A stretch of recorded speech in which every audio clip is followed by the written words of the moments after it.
What's up, everybody? Doug here, and we've got the part four to the handheld gaming review series. And basically, if you haven't kept up with it, this has just been a little go through my experience as a handheld gamer and why I've always gravitated more towards handheld gaming. Um, in part one, we covered all the early stuff like the Game Gear, the Game Boy, the Game Boy Advance. Part two, we covered the PSP and the Vita, and then part three was mainly on the 3DS. And then today, we're going to get into the meat and potatoes, which is the Nintendo Switch. Uh, so before we get into that, though, just a few things to look into. If you want to check out some reviews, we have the I think we called it the prehistoric horror episode, and that is our review of Primal Survivor, Shift 87, and Reveal. Also, be sure to go check out Handheld Gaming Parts 1 through 3. And by the time this comes out, Resident Evil Part 1, the Resident Evil review series is going to be back with the first live action movie with Mila Jovovich. I think that's how you pronounce her name. But yeah, all that is available. You can go you can go check that out. Okay, that guy was just honking for no reason. You can go check that out. Uh, and then if you want to check out our the written reviews that we do, you can head over to wordpress.thenightridehomepodcast.com. I think that's right. If it's not, just Google the Night Ride Home Podcast WordPress page. You'll get there safe and sound. Yeah, I think that's all we need to plug, so we can get right into it. So the Switch was it was like the dawn of it heralded in it was like the precursor of the Steam Deck and the ROG Ally and all that, because it was the first console handheld hybrid. You had stuff like the Nvidia Shield device, which was, if you don't remember the Nvidia Shield, it was a controller with the screen that flipped up like a clamshell device. Um, and I think you could plug that in, and I'm pretty sure like there were certain maybe handheld emulators that were doing it as well, but nothing did it like the Switch did. And in 2017 or maybe late 2016, when they unveiled the Switch, it was kind of, some people really liked it, some people really didn't. But whenever the Switch finally did come out, and people started to see the concept of having this handheld that you could plug in like a console. When it finally came out, the Switch exploded. Not only did it explode because of the popularity of what the console was, but you also had the fact that the brand new Legend of Zelda game had finally come out. Um, I'm trying to remember what Zelda came out before that. I think the last one before that was Skyward Sword, which was I mean, it was a big deal because people didn't like Skyward Sword. Hold on, I've got a hand. I'm at a red light, and I've got to hand up this text message real quick.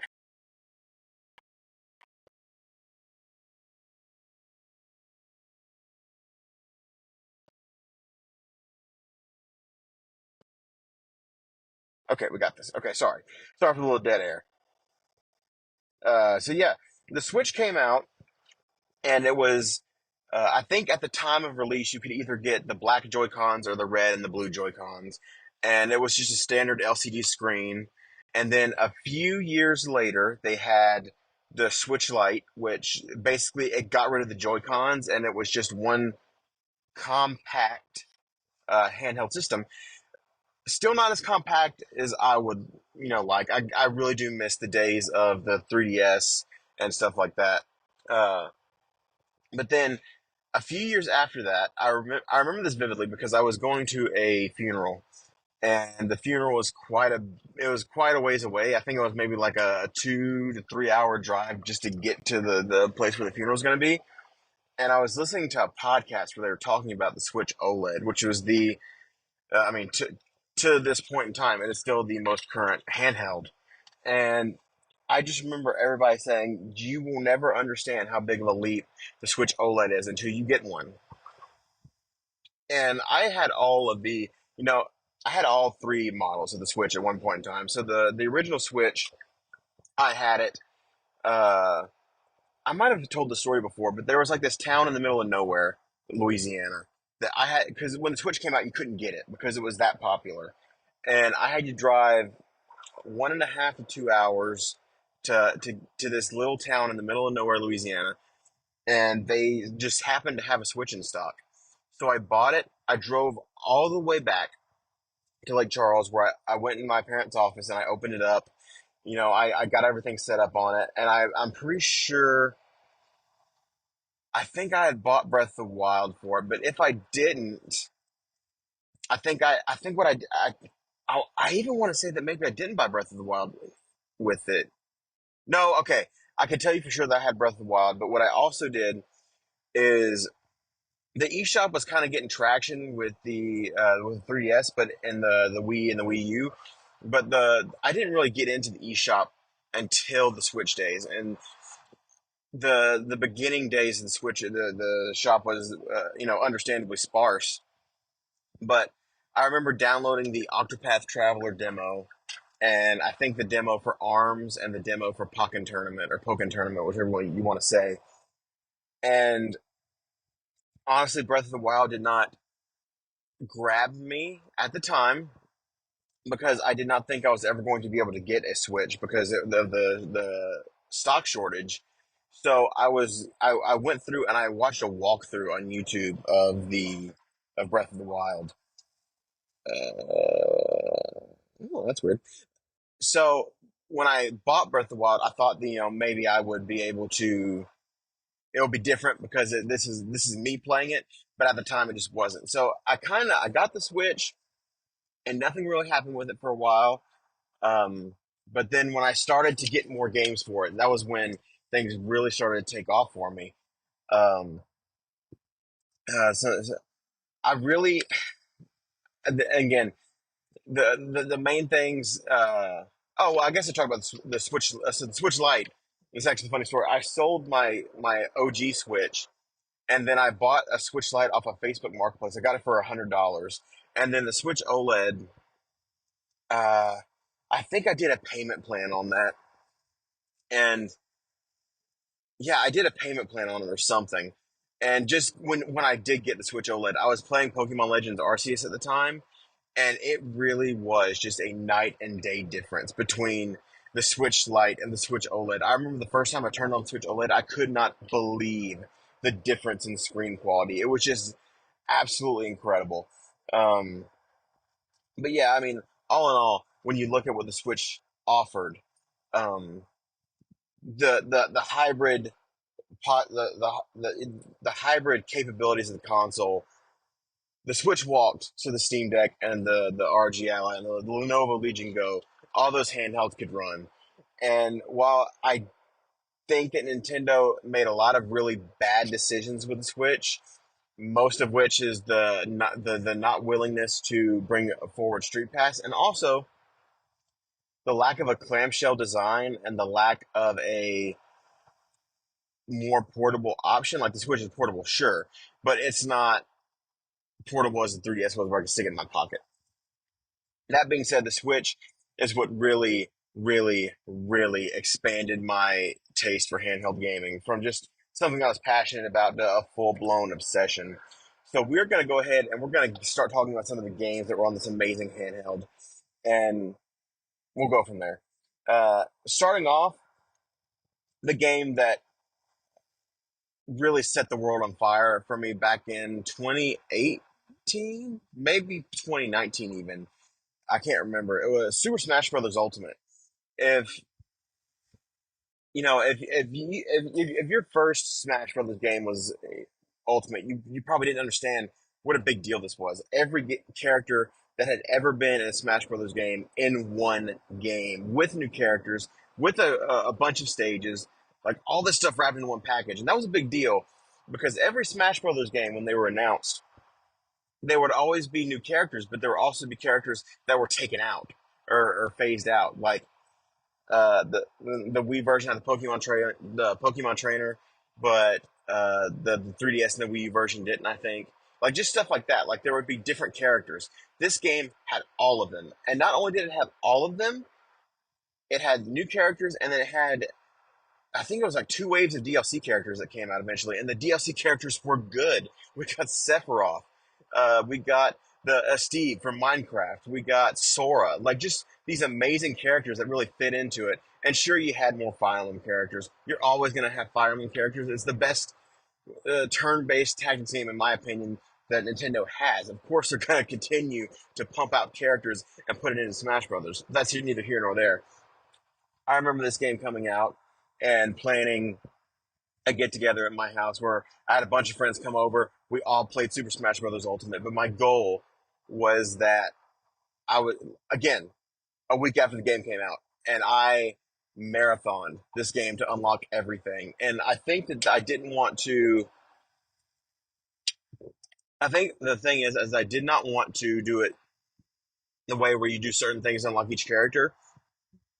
I want to say there was a way to speed the process up by just doing a certain amount of matches. Once you get a certain amount, then you would get the new challenger approaches. You beat them, you unlock the character, and I did that for hours. I never really played the single player mode. It just wasn't my cup of tea. I wish we would have gotten another thing, kind of like how we got Subspace Emissary and Brawl. Yeah, that was the Wii one, Brawl. Um, Sorry, I had a little bug in my throat.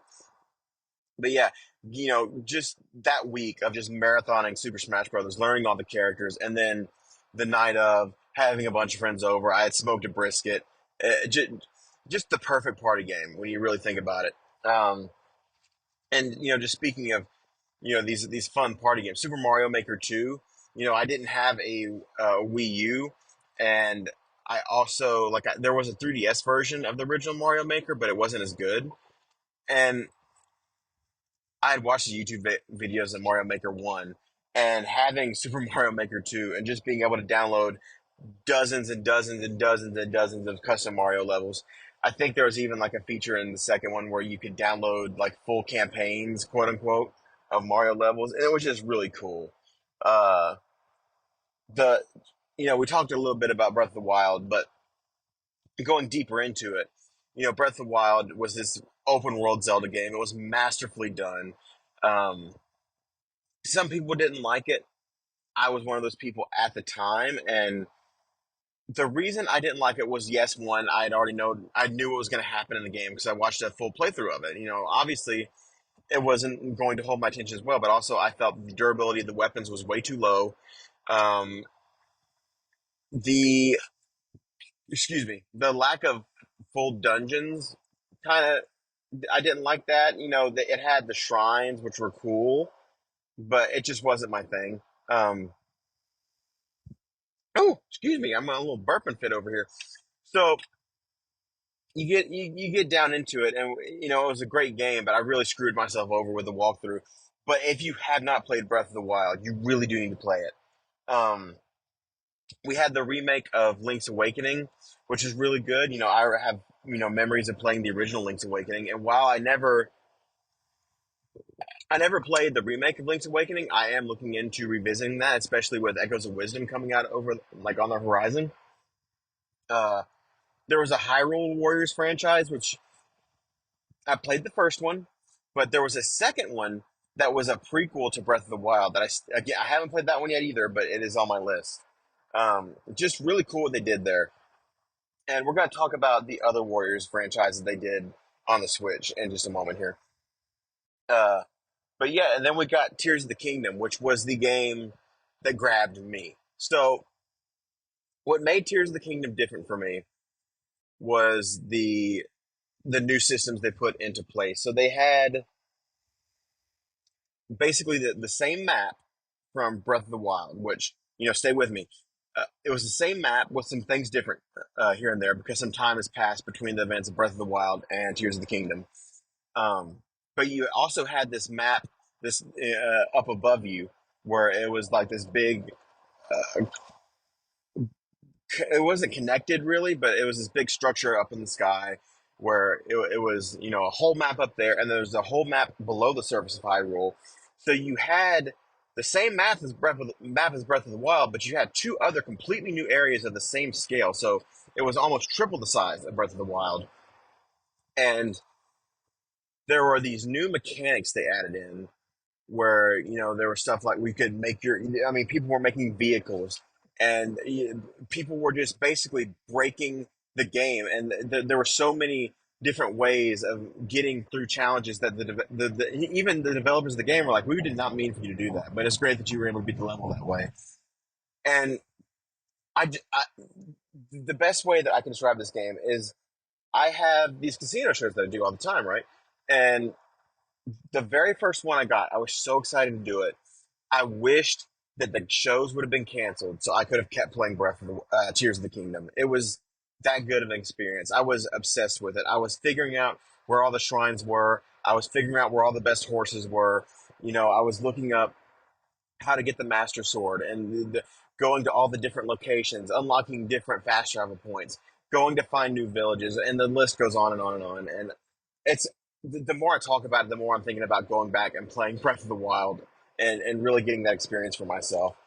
Um, but I mean, what I really enjoyed was I really did enjoy the building mechanics of it because like there was one part where I built a vehicle like in the underground area. I built this giant tank basically with a you know a platform with wheels, and I had like a little cannon on it. I had a light that I could shine around to see stuff, and it was just really cool to have that versatility in a game that doesn't necessarily always give you that. And to this day, I think Tears of the Kingdom is the best Zelda game that was ever made. And I know a lot of people will argue that Breath of the Wild is, but Tears of the Kingdom always gets my vote. Um, and moving on, uh, the Switch was where Nintendo really started to experiment a little, and they started to get more open to third parties, and we really saw that not just with some of the titles that we're going to talk about later, but we had Mario plus Rabbids, which I played the first one. I didn't play the second one. That's again on my list, but Mario plus Rabbids was like this this weird mashup of Mario with Rabbids from Ubisoft, and you had this XCOM style gameplay, and Mario with a gun. Do I need to say more? And it was just this insane premise. Then you had a lot of the games on the Wii U were good, but they didn't get a chance to shine because they were on the Wii U, which was a failed system. And there's no better example of this than Mario Kart 8. They brought Mario Kart 8 over to the Switch, and I mean, this was 2017, 2018 that they brought this thing over. And I'm pretty sure if I pulled up my Switch right now, it would still be in the top 10 best selling games on the Switch. It stays there. Even with all the new games that come out, it stays in that top 10. And they added in all this DLC for it. So you can play, I want to say that it's got double the content that it had on release. And just a stunning example of it. You had Paper Mario, I think it was the Origami King, which was a stellar game in its own right, but it was never, the Paper Mario series has never gotten back on top as it did with the Thousand Year Door. But answer that by remaking the Thousand Year Door and putting it on the Switch, which was an incredible achievement for them. Um, they had you want to talk about games that I'm pretty sure Pikmin 3 was originally on the Wii U. They ported it over to Switch. They made a new Pikmin with Pikmin 4, and then they remastered Pikmin 1 and 2, and they put all four of those games on the Switch, which was a fantastic move on Nintendo's part. Then you've got some more weirder type games like Astral Chain, which if you don't remember Astral Chain, I'm blanking on the name of the studio. I want to say Team Ninja. No, no, that's not right. Platinum Games. I think that's the game company. Um, hold on, let me see this. Okay, so Platinum Games. I'm pretty sure that's the name of it. And you were like this weird police force that would battle demons, and you had this entity that was chained to you, and you controlled both the characters at once, and it was like the most satisfying gameplay loop I can remember. Um, Monster Hunter Rise, that was my first real Monster Hunter game because it added in a bunch of quality of life things that made the game easier to play. I think I want to say that I went with the giant gun, and that was what really opened up the gameplay for me. And I really need to go back and play Sunbreak DLC. And also, Monster Hunter. I think Monster Hunter Rise is like the most readily available to newbies of the franchise, and I think that's why I liked it so much because it was it was able to get me in. Another game, Divinity 2. I had a laptop that I started Divinity 2 on, but I kind of, again, it wasn't as portable as the Switch was. So when it came out on Switch, I started playing the crap out of that game. And it was the precursor to what made me love Baldur's Gate 3 so much. You have the Pokemon games that they put out on the Switch. You had Sword and Shield, which were, for all intents and purposes, the first traditional console Pokemon game. Think about that. 2019 was the first console Pokemon game that followed the traditional 8 gem format. I think it was 8 gems. I'm pretty sure it was 8 gems. And while a lot of people did not like Sword and Shield, I did. I did not like the. I think it was Dynamax in Sword and Shield, but I really enjoyed the campaign of it. I thought it was cool. At least for me. You had Let's Go, Pikachu and Eevee, which were reimagining of the Gen 1 games, but with Go mechanics, which a lot of people did not like. I thought it was fine. Uh, Basically, it was a remix of Red and Blue, but instead of battling wild Pokemon, you would catch them like you would do in Pokemon Go, which was frustrating and fun all at the same time. But you still have Pokemon battles with other trainers, so it was just a really weird game. Um, Brilliant Diamond, Shining Pearl, really weird remakes of Diamond and Pearl, especially when you think about how good the remakes of Heart Gold and Soul Silver, and then what those are the names. What I meant was like the how good the remakes of Silver and Gold were, and then how good the remakes of Ruby and Sapphire were. And then you get to Pokemon New Snap, I think is what it's called, which people seem to really enjoy that. And then you had Pokemon Scarlet and Violet, which was the most controversial Pokemon game I can think of because it came out and it was really good, but good luck playing it because the frame rate was so god awful. I actually remember the Steam Deck community coming together and the game got leaked and they were trying to get it to work so hard on the Steam Deck and it just wasn't working. We're just like, oh, well, the Steam Deck just can't handle it. And then the game came out and someone needed to can the Switch. It was just like this really big fumble on Nintendo's part. They never fixed it. I think that you can run it well, allegedly, on a Steam Deck or one of those handheld PCs or just an normal PC. I think can run it better than the Switch can. Um, but the Pokemon game I want to talk about is Pokemon Legends Arceus, which was such a triumph. Like I remember when the trailer came out, I was like, "This is my Pokemon game. This looks like what I've always wanted," and it was what I always wanted. It had the free roam mechanics, catching Pokemon out in the wild, seeing them roaming around, uh, and just getting back to the basics of Pokemon while introducing a new role to it. It was incredible. You want to go over from Pokemon and talk about the Mario games we had. We had Super Mario 3D World, which is another port of Wii U title, and excuse me, they had Bowser's Fury, which is an additional chapter to it. Uh, and then Mario Odyssey, which was like the first killer app that came out for the Switch after Breath of the Wild at launch. And a lot of people don't remember this, but at launch, like that year, I want to say the Switch had a banger title every month. Like one big title came out every month for that, latter half of the year for the Switch. Well, not the latter half; it came out in March. But you know what I mean? Like there was a game a month, like a big game, and it was incredible. Um, but Mario Odyssey at New Donk City. I don't need to say any more than that. But I mean, the capping mechanic was so good. Taking control of different things to navigate around the world. It just never got better. It was just an incredible experience. Also, Super Mario Wonder. We can't forget Super Mario Wonder. It was a really good 2D platformer. It was very colorful, graphically, and beautiful game. I don't know what this car is doing. It stressed me out is what it's doing. Um, Luigi's Mansion. I haven't played two. It came out on the 3DS, but just literally just got ported to the Switch. I'm looking forward to playing that eventually. But I remember Luigi's Mansion 3 fondly because I took it for my birthday on 2018, 2019 when Luigi's Mansion 3 came out. Um, I took off for my birthday. It was a Halloween day, I want to say.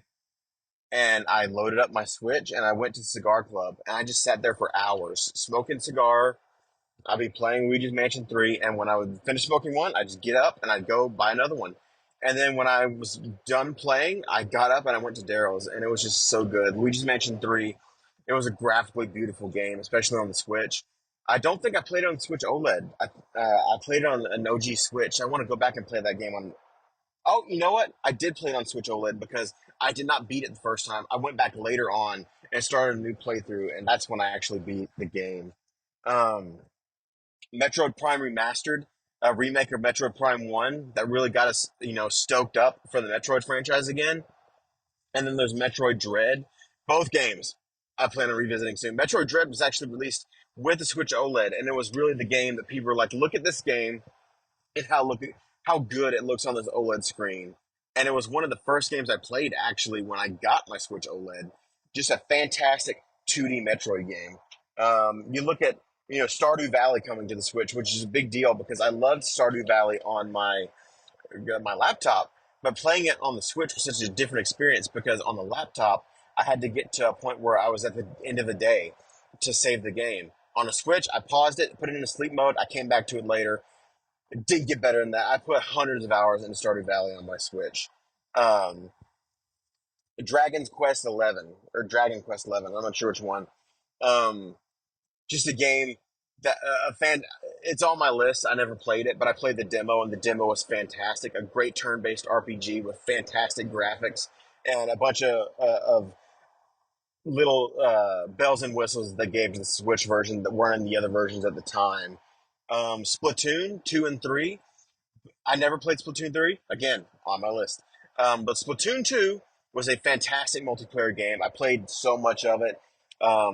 It was Nintendo's answer to all the multiplayer games at the time, but they couldn't, they just didn't have the rated M games. So, but they took Splatoon and they made it a fantastic franchise. Uh, Shin Megami Tensei 5. It wasn't a game that I personally played, but everybody that I know loves it. Arms, fantastic attempt. Didn't really work out, but that's just how it goes. Octopath Traveler, a fantastic turn-based RPG that I just never. It's on my list now. That's on Game Pass actually. Kirby and the Forgotten Land, which it was another thing where they took Kirby and they turned it on its head and they gave it this fantastic Breath of the Wild feel, where it's in this forgotten land. uh, Xenoblade Chronicles, all three of those games are on the Switch. Um, Hades, great roguelike game that you could play on the Switch. And I think the second one is also available on the Switch too. I'm not sure. I know it's for sure on Steam Deck. Um, okay, so there's two major games that I want to touch on. Well, two, yeah, I know what I'm talking about. One franchise, one game. Before I would do it, I want to give a shout out to the Persona games because while they did not come out in time, what I mean by that is they did not announce these games until I wanted them on Switch so bad for forever. But by the time that they finally announced them, I had a Steam Deck and I just got the Persona games on there. But uh, Persona 3 Portable, Persona 4 Gold, and the Persona 5 Royal are now all on Switch. Um, so, Fire Emblem, we're going to start with my least favorite, which was Fire Emblem Engage. It's the most recent one. I did not I didn't like the characters too much, but I really did love the gameplay and the combat mechanics of it. It just was too cartoony when compared to Three Houses and Three Hopes. Three Hopes? Three Warriors. Um, so Fire Emblem Three Houses was the most Persona Fire Emblem game that was ever made. You were a teacher. You could pick one of three houses, and whichever house you picked would end up deciding your campaign. The thing that I did not like is that to experience the other the other two houses after you beat the first one, you had to restart the game and play through the same 10 missions. And I just did not think to. Well, it wouldn't have mattered now that I think about it. But yeah, you had to replay the same 10 missions. I wish you could have picked the new house and just gone to the new content, but that's neither here nor there. Three Houses had so many social link activities to do, so many side quests to do. Again, three main campaigns and then a fourth campaign that you could unlock, and then a secret fifth campaign if you really wanted to be technical about it. Um, just the best Fire Emblem game I think that's ever been made, next to Awakening. But the game that really made me love the Switch was Animal Crossing New Horizons. So Animal Crossing was special for one reason and one reason alone. It had it came out during COVID, like right when COVID shut everything down. And it was just this thing of it was the only way to get any social interaction. Uh, all of my friends were playing it. We were all incoherent weirdos. If you never played Animal Crossing before, it goes off of real time. So you have to if there's a bug that you want to get, and it's only available at nighttime. You have to turn on your Switch at nighttime. Uh, so every day I was going in, I was finding things I could sell for bells and interacting with villagers, keeping upkeep on my island, unlocking new things. And every single time, there was something new every day to do and something to work towards. And even when I got to the quote unquote end game, there were still new pieces of furniture to unlock, things to upgrade in the town. It just never stopped. Eventually, I did fall off of it because after the DLC came out, I just kind of fell off. But Animal Crossing was this thing. I'll never forget it. I organized a Discord server where me and my friends we would just every now and then we'd all hop on Animal Crossing and we'd go fishing and we'd just talk about life and just kind of do whatever we wanted. And that was the perfect encapsulation of what made the Switch special during COVID times. And that's it for today's episode, guys. The next episode is going to be part five, aka the final episode of the handheld gaming series. We're going to be talking about the backbone and then going into Steam Deck and ROG Ally, aka the handheld PCs. I will see you guys next time. Thanks for listening.